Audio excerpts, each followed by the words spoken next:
Amid all the volatility that we've seen over the past month and a bit, given everything that's happening in Iran, gold has really been caught up in a sell-off that many have believed would have been beneficial for the precious metal. Well, now that we're recovering and now that people see the potential end to this conflict, the question mark here is, are we returning back to the record highs and pushing onwards and upwards, or are we due a period of consolidation or downside for this precious metal to come?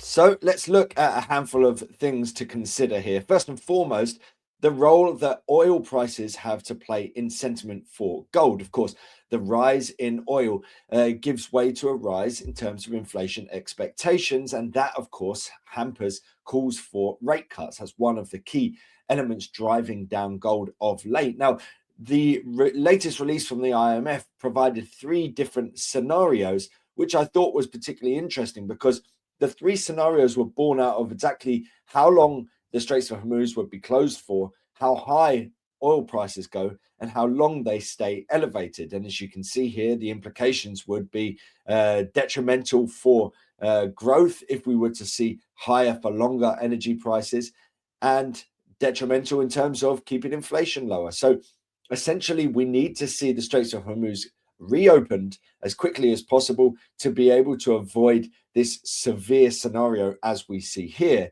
And of course, that severe scenario also has more long-lasting effects on gold as well, in my opinion, because the higher we go, as we see here for inflation, the longer we have to wait for the central banks to take a little bit more of a dovish stance, or at least head in that direction, which is one of the sort of key drivers of sentiment behind the precious metal space. Now, as you can see here, put in a different way, you can see the more adverse or severely adverse scenarios lead to higher oil prices over the near term, but also that long-lasting tail also keeps oil prices elevated. And when we look at the relationship between, say, oil and gold, we can see that they have been moving largely, I would say, in lockstep, but inversely. So that means that if we don't necessarily see oil get back to where it was previously, does that mean that we don't see gold get back to where it was previously as well? That's a key question mark for me. And you can see that here. This is recent price action between gold and Brent crude.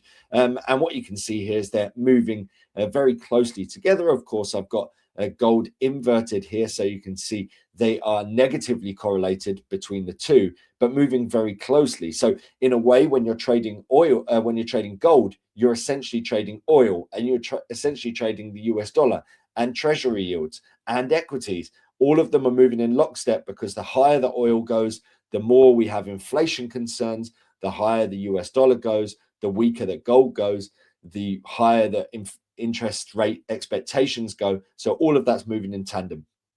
And that means that, yes, if we see a breakthrough in terms of negotiations with the US and Iran and a reopening of the Straits of Hormuz, and that could drive down oil prices, that can provide us with that next leg higher for gold. But like I said, if the long-term equilibrium rate for oil is significantly higher, then so that might hamper the ability of gold to drive really significantly higher over the near term. Now you can see here that from a long-term perspective, gold does still look very attractive. The ratio between gold and the S&P 500 clearly basing out here following that protracted decline back in 2012 through to the lows in sort of 2016, and then basing over the course of sort of the 2020s onwards. Well, we've seen that resurgence recently, breaking up through resistance. And this really highlights the fact that, yes, equity markets are sort of back towards their pre-war highs. But really, we have still got a scenario where people are very averse to the risks ahead for equity markets. They're fearful of what might blow up in terms of the AI trade, fearful of what might happen in terms of inflation now. And so whilst we have got this outperformance right now in terms of equity markets at a time where gold's sort of starting to regain ground, this picture does signal that the long-term trajectory should favor precious metals, and certainly everything that's happened during this war is likely to ramp up debt, and that rise in terms of debt has been a key reason for many to be able to move away from, say, treasuries and towards precious metals in particular. Now, I thought it'd be interesting to draw parallels between crypto and gold. Now, bear in mind that the whole debasement trade, the idea that governments are going to devalue their debt, leads people to invest in different things, such as crypto, such as gold, right? Things that aren't necessarily manipulated in terms of their supply to the same degree. So I thought it'd be interesting to be able to look at this and try and see some parallels between the long-term trajectory in terms of gold and Bitcoin, and also looking at halving events. Of course, we know that halving events generally lead to a sort of 12-month surge in terms of Bitcoin. And we can see that at the bottom with this sort of green line and the halving events happening with the blue vertical line. But you can see also that many of the bull runs within gold happen alongside the bull runs for Bitcoin. And so it's almost like that narrative around the devaluation of currencies really come into play at a similar point in time. What's notable here is we're seeing Bitcoin regain ground.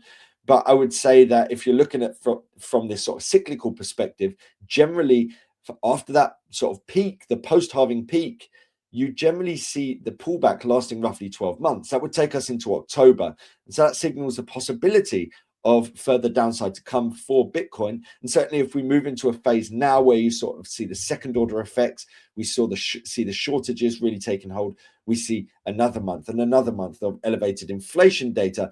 That would, in my mind, hamper the bullish story for both gold and Bitcoin and lead to that possible period of maybe underperformance or sideways price action or weakness for those assets leading in towards the back end of this year, where some of that data sort of shakes out and people take a little bit more of a positive stance. So remember, I was talking about the idea that yes, oil prices have been elevated. And if we see a breakthrough in terms of the Straits of Hormuz and a reopening, then you're likely to see a pullback in terms of oil. But I don't think we're going to see a pullback back to where we were pre-crisis. And so that means that we could see gains in terms of gold, but maybe not up to previous highs. Remember, here we've got Donald Trump apparently saying that he's going to have talks in Thursday. I've seen a quote today that on Fox News, he was saying, we're going to see great things happen in the next couple of days. So there is a strong chance we see that breakthrough in US-Iran talks, a possible deal coming into the offing, a reopening of the Straits of Hormuz. And right now, if you look at equity markets and gold and oil, all of them are reacting to the near-term potential for a breakthrough or not, right? So if we see that announcement, then everyone's going to say, great, gold likely to move sharply higher, oil prices likely to move sharply lower, equity sharply higher, great, everything's fine. And I think soon enough, there's going to be a reality check, because I think people will start to realize, well, actually, everything that's happened has been detrimental to the global economy. It's going to spark serious shortages in terms of some things. You're seeing the possibility of failed crops because fertilizer is not being laid down. You're seeing the possibility of sharp rises in terms of businesses, so they maybe don't hire as much, or they don't necessarily make the same kind of profit. So you see weakness in terms of that front, in terms of equities. And so there's a whole host of effects that could happen down the line. We're just not seeing it at the moment. And so if you fast forward 1 month and we see another 1% added onto CPI, and you fast forward another month, you see another 1%, for example, that's not going to come alongside record highs in terms of equities, in my mind.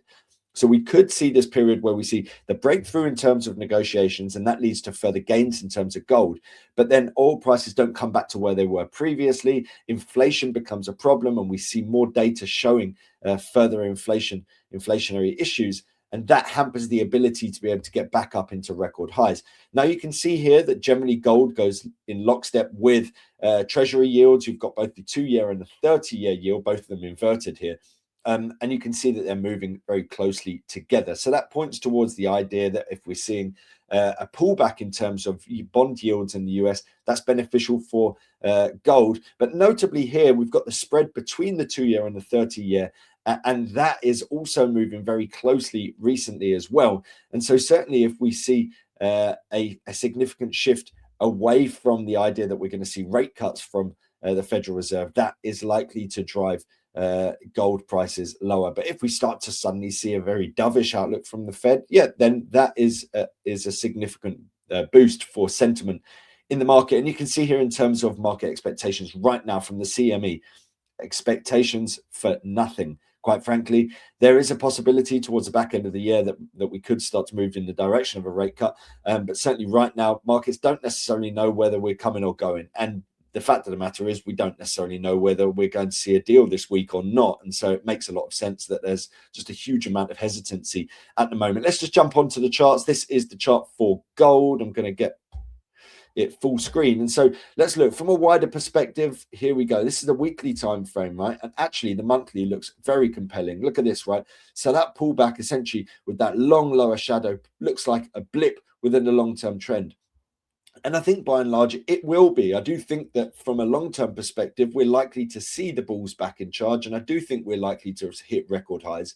I am hesitant, though, because you see here, right, so we're regaining ground at the moment. And like I said, if we see a breakthrough, yeah, we could hit that 5,000 mark. But there's a good chance that this could essentially be a retracement here within that wider trend. And certainly if we suddenly start to come into a phase where inflation data just continues to really prove problematic, then, I think there's a good chance that we could see gains over the near term, but then maybe more sort of treading water as we head through the year and we sort of try to shake out the effects of this crisis. Certainly, I think they are going to be significant effects from this crisis that we haven't seen at the moment. And I don't think they're going to be good for equities. And I don't think that oil is going to go back to where it was pre-crisis right away. Of course, many of the facilities are yet to be rebuilt, and many have been essentially locked in or shut in. And that's going to take some efforts to try and get them back up and running. So this isn't an issue of Donald Trump just needs to make an agreement and everything's fine again.